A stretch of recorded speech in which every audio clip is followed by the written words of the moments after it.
everyone, Mike here, The Fresh Rinse.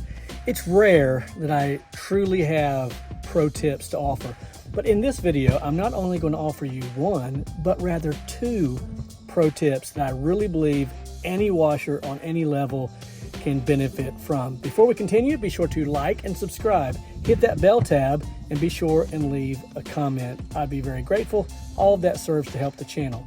So earlier today, I was on my first opportunity of two. Very dirty house, should be easy with a 1.8 injector, and for some reason, it just would not wash. I mean, like, it wasn't coming clean, maybe just a little bit. And I could not figure out the problem. I went back to the rig, I pulled my siphon hose from my downstream injector, pulled the trigger, put my thumb on the barb, it's sucking just fine. I went back to the house, I washed again, or continued to washing, still no real difference, no real transition in the algae.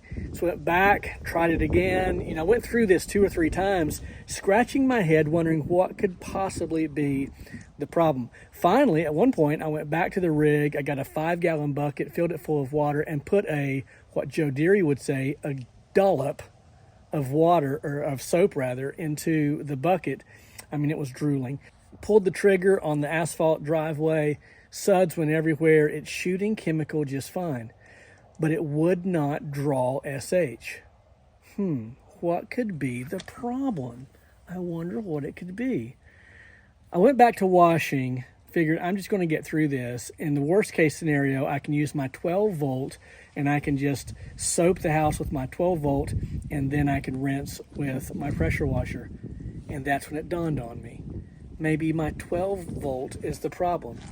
So I came back to the truck and discovered that my SH valve was open from the day before.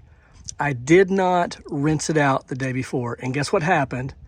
Residue had set up inside the check valve and allowed the check valve to remain open.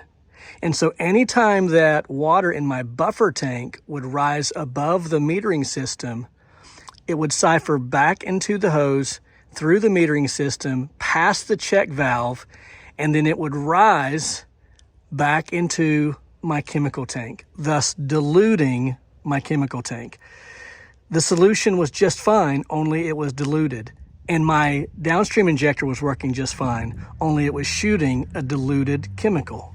And interestingly enough, I look and I realize that there's more solution in the tank today than there was yesterday. So sure enough, that was the problem. So I finished washing the house. I did just fine. I went and washed another house. It did just fine. It was just a lot slower than what it normally is. I come home, and because I keep a full rack of equipment and parts in my truck at all times, I have I had 3 check valves. I went ahead and pulled the check valve, and when I pulled the check valve, here it is, here's the old one, the one that was on there as of this morning. I could blow through the inlet side and it blew air just fine, as it should. But it should not be blowing air from this direction, from the bottom up. But it did. And sure enough, I had a bad check valve. Now that's pro tip number 1. I'm going to share pro tip number 2 with you here in just a second. Let's recap that real quick. Anytime there's something wrong with your check valve, whenever the water gets higher than the metering system in your buffer tank, then it's going to push water through your SH line back into the SH tank, thus diluting the SH and causing it to be very, very weak. That was my problem.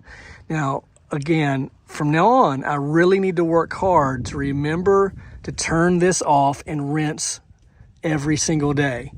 In fact, it's best to do it every single job. I did not, and residue built up inside the check valve caused it to remain open, and water went back into my chemical tank.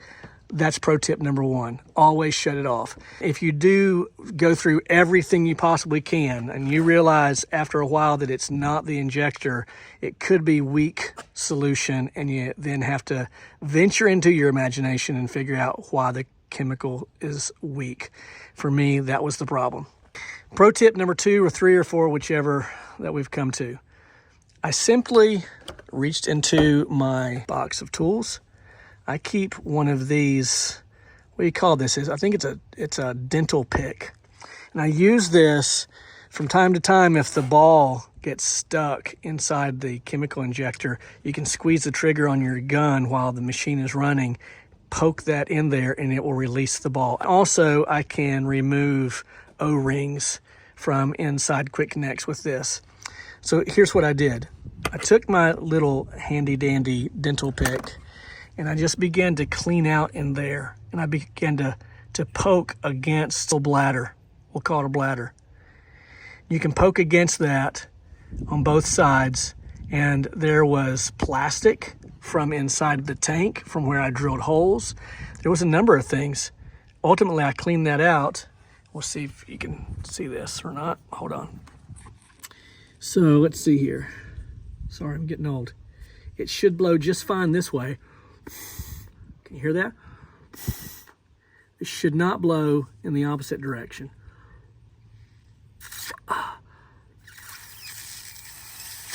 It was when I first removed it. So it was, in fact, the check valve. The check valve was not bad. It simply had debris in it.